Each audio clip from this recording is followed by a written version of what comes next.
가장 큰 절기라고 할 수 있는 부활주일, 우리 주 예수 그리스도께서 부활하신 이 부활이 역사 속에서 이루어진 사실임을 확실하게 증거하는 주일입니다. 부활의 영광과 능력이 예수의 부활을 믿음에 예배하는 우리 모두에게 충만하게 임하시길 축복합니다. 예수님의 부활은 많은 사람들이 부활하신 주님을 눈으로 보았고 부활의 주님을 만나서 경험한 것을 기록으로 남겨 증거한 역사적 사실입니다. 예수님의 부활이 확실하므로 우리 또한 부활할 것임을 성경이 분명하게 증거하고 있습니다. 사도 바울은 고린도전서 15장에서 예수 그리스도의 부활을 목격한 여러 사람들의 증언을 통하여 확실히 하면서 부활을 믿지 못하던 일부 고린도 교회의 성도들을 향하여 예수님이 확실히 부활하였음을 믿으라고 그렇게 오늘 본문을 통하여 말씀하고 있습니다. 본문 12절부터 20절에서 부활신앙에 대하여 분명하게 설명하고 있는 것을 우리가 목격했습니다. 예수님이 부활하지 않으셨다면 우리는 여전히 죄 가운데 있을 것이며 열심히 신앙생활하고 살아가는 저희들, 예수 믿는 것 때문에 고난을 당하는 저희들은 예수님의 부활이 없으면 실패하는 자들이고 망하는 자들이라고 했습니다. 예수님의 부활이 없으면 예수 믿는다고 모든 생활을 절제하며 교회에 나와서 예배하고 있는 저희들이야말로 가장 어리석고 불쌍한 사람들이라고까지 말합니다. 그러나 여러분, 예수님은 확실하게 부활하셨습니다. 예수님은 성경대로 이 세상에 처녀의 몸으로 오셨고 성경대로 우리 죄를 대속하여 십자가에 못 박혀 죽으시고 장사 지낸 바 되었다가 성경대로 사흘 만에 다시 살아나셨습니다. 예수님께서 부활하신 후 정선하시기까지 40여일을 땅에 계시면서 여러 제자들과 많은 사람들을 만나 주셨고 또 500여 명에게 일시에 보여주셨으며 그 중에 대다수가 바울이 이 고린도서를 기록하고 있는 그 당시에까지 생존해 있었다고 합니다. 예수님을 메시아로 믿지 않았을 뿐 아니라 예수 믿는 형제들을 받게 하는데 앞장섰던 사울이 부활하신 예수님을 만나서 십자가를 증거하는 증인이 되었음을 사도 바울이 그의 자신의 입술을 통하여 간증하고 있습니다.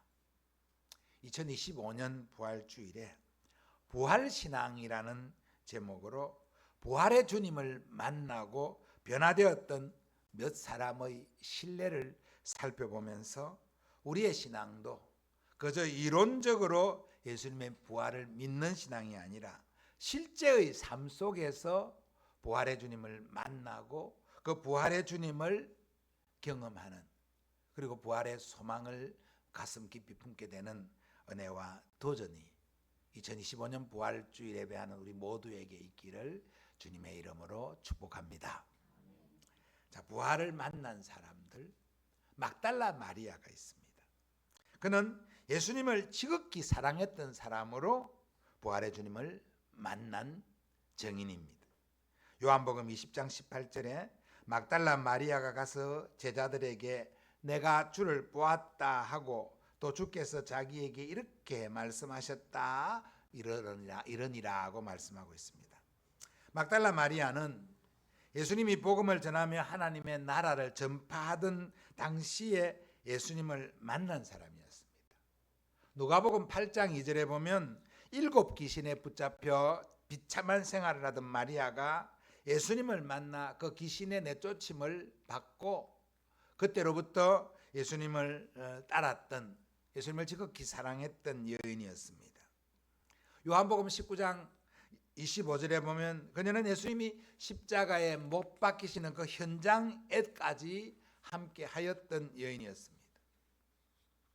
요한복음 20장 1절에 보면 예수님의 시신이 제대로 향품도 바르지 못한 채 아리마대 사람 요셉의 무덤에 장사되어지자 몹시 안타까운 마음으로 안식일이 지난 첫날 그 새벽 미명에 아직 해도 뜨지 않은 시간에 예수님의 무덤으로 찾아갔습니다. 예수님의 시신에 향품을 발라드리기 위해 여인의 몸으로 이런 새벽 시간에 그 골고다 현장으로, 그 무덤으로 달려갔던 것입니다. 막달라 마리아가 무덤으로 달려갔으나 그 믿음은 빈 무덤이었습니다. 믿음이 빈 무덤인 것을 발견하고 마리아는 그 무덤 앞에서 슬피 울고 있었습니다. 그때 천사가 마리아에게 나타나 어찌하여 우느냐 라고 묻습니다. 그러자 마리아는 사람들이 내 주님을 옮겨다가 어디에 두었는지 내가 알지 못함이니이다 라고 예수님의 시신을 둔 곳을 알려달라고 호소합니다. 그때 주님께서 마리아의 뒤에 서서 마리아냐 평안하뇨 라고 했습니다. 그렇게 부활의 주님은 마리아를 찾아주셨고 만나주셨습니다. 그때야 마리아는 다시 주님이 사신 것을 확인하고 슬픈 눈물을 거두고 기쁨으로 예수님의 분부대로 제자들에게 달려가 부활의 기쁜 소식을 전하는 정인이 되었다고 성경이 우리에게 증거하고 있습니다. 무덤 문 앞에서 슬피 울던 막달라 마리아는 부활의 주님을 만난 후 담대한 복음 전달자가 되었습니다. 부활의 주님이 슬피 우는 마리아를 기쁨으로 복음을 전하는 자로 바꾸어 주신 것입니다. 마리아처럼 주님을 사랑함에도 현실에 어렵고 암담함에 힘겨워하며 슬피 우는 성도님이 계신다면 오늘 부활의 주님을 만난 마리아처럼 부활의 주님을 통해 기쁨을 회복하고 소망 가운데 복음을 전하는 전달자가 되기를 주님의 이름으로 축복합니다. 부활의 주님을 만난 또 다른 사람, 엠마오로 가는 두 사람이 있습니다. 실패와 좌절의 길을 걷던 사람이 예수님을 만난 것입니다. 누가복음 24장 32절부터 35절까지 말씀입니다. 이 시간 우리가 한번 찾아서 같이 읽어보도록 하겠습니다. 누가복음 24장 32절부터 35절까지 말씀.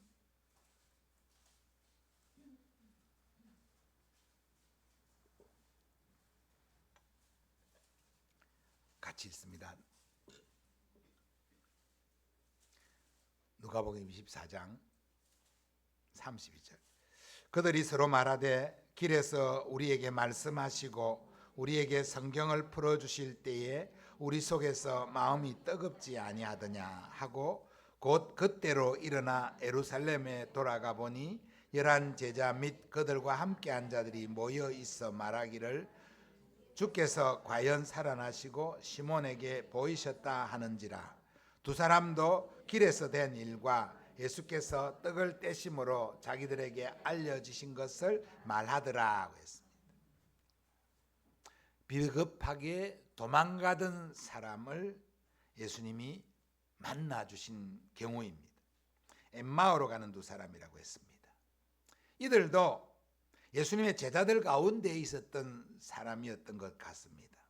이들은 예수님이 자기들의 나라 이스라엘을 로마로부터 회복시켜줄 메시아로 믿고 따랐습니다.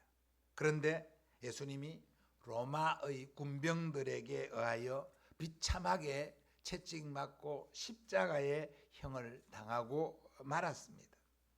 그래서 슬픈 가운데 자기들의 고향으로 돌아가려고 길을 가던 중입니다. 어떤 여자들, 마리아가 예수님이 살아났다고 전하는 소리를 듣기는 했으나 믿지 못한 채 엠마오로 가는 두 제자, 그들 길에서 예수님이 찾아오신 것입니다. 그들과 동행하면서 부활의 주님이 성경을 풀며 그들에게 메시아의 살아나심을 가르치고 증거해 주셨습니다. 24장 13절 14절에 보면 그날에 그들 중 둘이 예루살렘에서 25리 되는 엠마오라 하는 마을로 가면서 이 모든 된 일을 서로 이야기하더라고 했습니다.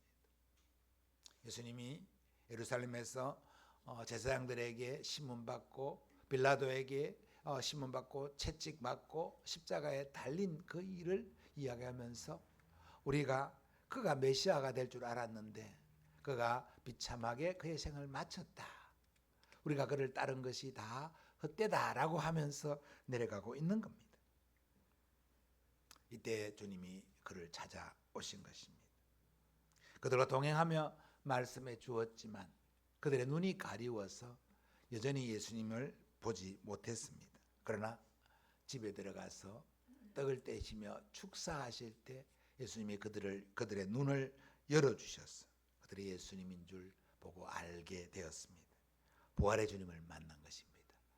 그러자 그들은 도망가던 길에서 발걸음을 돌려 다시 예루살렘으로 올라갔습니다.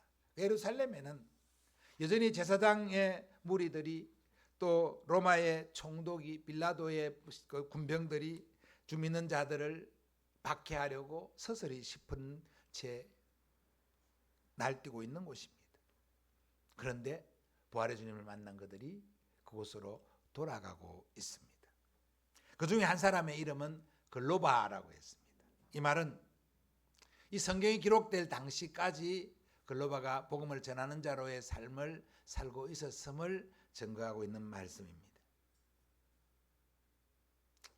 십자가에 못 박혀 죽으신 예수님을 보고 실패인 줄 알고 되돌아가던 그들이 부활의 주님을 만나자 승리자의 걸음을 걸어 올라간 것입니다. 엠마오로 내려가던 하얀 길에서 부활의 주님을 만나고 다시 예루살렘으로 올라가는 상승의 길을 걷고 있습니다. 혹시 내 인생이 왜 이렇게 힘들고 꼬이나, 나는 실패인가 라고 생각되는 그러한 가운데 낙심하는 성도가 있다면 부활의 주님을 만나고 상승하는 기운을 회복하는 은혜가 있기를 주님의 이름으로 축복합니다. 바울이 된 사울이 있습니다. 예수를 믿지 않을 뿐 아니라 박해하던 사람도 부활의 주님을 만나면 이렇게 변화되는 모습을 보여줍니다. 사도행전 9장 4절부터 6절까지 말씀을 찾아서 같이 읽어보겠습니다. 사도행전 9장 4절에서 6절입니다.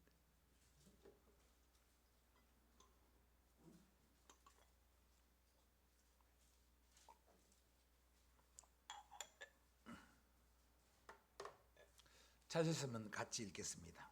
땅에 엎드러져 들음에 소리가 있어 이르시되 사울아 사울아 내가 어찌하여 나를 박해하느냐 하시거늘 대답하되 주여 누구시니이까 이르시되 나는 내가 박해하는 예수라 너는 일어나 시내로 들어가라 내가 행할 것을 내게 이를 자가 있느니라 하시니라. 아멘. 바리새인으로 율법에 정통했던 사울은 예수님을 직접 만난 경험은 없었던 것 같습니다. 사울이 처음으로 성경에 등장하는 때는 스데반이 순교하는 현장입니다. 예수님 부활하시고 성천하신 이후 성령이 임하심으로 성령 충만한 스데반이 복음을 담대하게 전하다가 유대인들에게 붙잡혀 그들의 공회에 끌려가 신문을 받고 성 밖으로 끌려나가 돌에 맞아 죽임을 당할 때, 순교를 당할 때 그 자리에서 돌을 치는 사람들의 옷을 맡아주며 스데반의 죽음 당함이 당연하다고 여겼던 사울이었습니다. 바리새인의 가르침이 하나님을 잘 믿는 것이라고 생각했던 바리새인 청년 사울, 바리새인의 가르침에 따라 예수 믿는 자들을 박해하는 것이 하나님을 위하여 일하는 것으로 착각하고, 그래서 스데반 순교 이후에 더욱 강포하게 교회를 잔멸하려고 예루살렘에서 주 믿는 사람들을 잡아서 때리고 감옥에 가두고, 그리고 또 부족해서 저 멀리 다메섹까지 가서 예수 믿는 사람들을 잡아서 예루살렘에 끌고 오려고 제사장들의 공문을, 소위 말하는 체포영장을 받아가지고 다메섹으로 가는 길이었습니다. 그렇게 다메섹으로 가는 길에 부활하신 예수님이 그를 찾아오셨습니다. 오늘 우리가 읽은 본문처럼 사울아 사울아 내가 어찌하여 나를 박해하느냐라고 하며 그를 찾아오셨습니다. 그 다메섹 도상에서 부활의 주님을 만난 사울은 그날 이후로 사울에서 바울로 그의 이름이 변화되며 예수를 박해하고 교회를 박해하던 자가 이방의 교회를 세우는, 예수를 전하는, 부활을 전하는 이방인의 사도가 된 것입니다.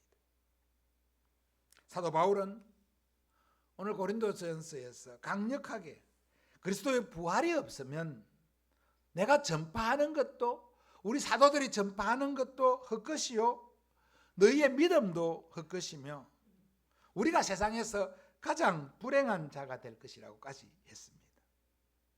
아마도 고린도 교회에 부활을 믿지 못하는 사람들이 여전히 있었던 것 같습니다. 그래서 부활이 없다고 교회를 어지럽히는 그들을 향하여 사도 바울이 담대하고 분명하게 부활을 증거하고 있는 것입니다. 이 말은 부활이 가장 확실한 것이며 부활이 없으면 교회도 없고 믿음도 없다라는 사실을 증거하고 있습니다. 사실상 바울을 놓고 보면 세상적 가치로 보자면 바울은 유대인이요 베냐민 지파의 사람이고 바리새인 중에 바리새인이요 율법에 능통하고 정통한 자요 로마의 시민권까지 가진 자로서, 그리고 그는 또 직업도 장막을 만드는 자로 돈벌이도 잘하는 그런 유력한 자였습니다. 세상적 기준으로 어디 하나 흠잡을 곳이 없는 사람이라고 할 수 있습니다. 그런데 부활의 주님을 만난 이후 그는 그 모든 것이 배설물에 불과하다는 사실을 깨달았습니다. 시민권을 가진 것도, 그의 학문적 뛰어남도, 그의 가문의 뛰어난 배경도 그리스도 복음 앞에서 부활의 주님 안에서는 아무것도 아니라고 했습니다. 부활의 주님을 위하여, 부활의 영광에 동참하기 위하여 기꺼이 매맞음과 고난당함을 감수하고 십자가에 달려 죽기까지 그는 부활의 주님을 증거하는 정인으로 살았습니다. 왜 그렇습니까? 부활이 가장 확실한 진리임을 믿었기에, 부활하신 주님으로부터 받을 상급이 있음을 알았기에, 그것이 그 어떤 것과도 견줄 수 없는 가장 고귀한 것인 줄을 알았기에 그렇게 부활의 주님을 믿고 그 부활을 증거하며 살았던 것입니다. 이 외에도 부활의 주님을 만나 그의 삶을 변화시킨 자들이 2000년 교회사에 무수히 많이 있었습니다. 여기 계신 여러분들도 부활의 주님을 만난 이후 여러분의 인생이 변화되고 있는 분들인 줄 믿습니다. 사랑하는 성도 여러분, 예수님이 부활하셨습니다. 예수님의 부활은 예수님 한 분의 부활로 끝나는 것이 아니라고 오늘 성경이 우리에게 분명하게 말씀하고 있습니다. 주님이 부활하셨으므로 잠자는 자들의 첫 열매가 되셨다고 했습니다. 첫 열매가 됐다는 것은 그 이후로 계속해서 열매가 달릴 것을 말합니다.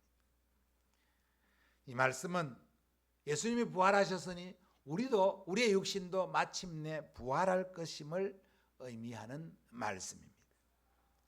주님을 믿고 이 땅을 살다가 세상을 떠나면 우리의 영혼이 하나님의 품에 들어가고 우리의 육신은 원래 왔던 흙으로 되돌아가게 되지만 주님이 재림하시면 우리 모두가 부활하신 주님처럼 호련히 부활하게 될 것을 성경은 증거하고 있습니다. 믿기를 축복합니다.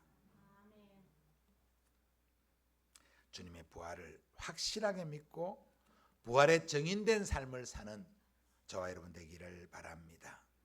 부활하신 주님께서 그를 사랑하여 그의 시체에 향품이라도 넣어드리려고 했던 사랑하는 여인 마리아를 만나 주셨습니다.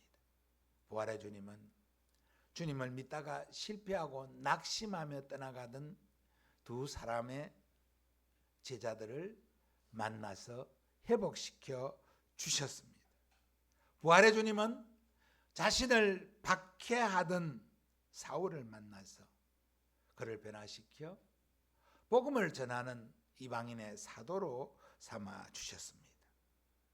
이것이 부활의 능력입니다. 이 부활의 주님이 저와 여러분의 인생에 찾아오셔서 저와 여러분의 삶을 변화시키고 주 믿는 사람으로 부활을 증거하는 사람들로 삼아 주셨다는 사실을 기쁨으로 믿기를 바랍니다.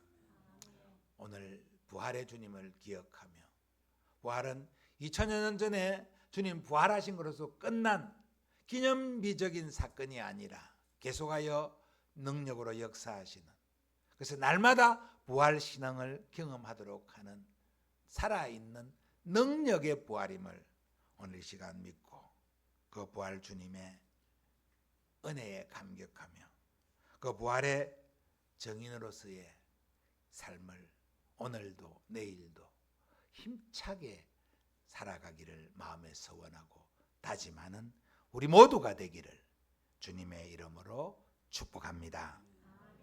감사합니다. 찬송하겠습니다. 160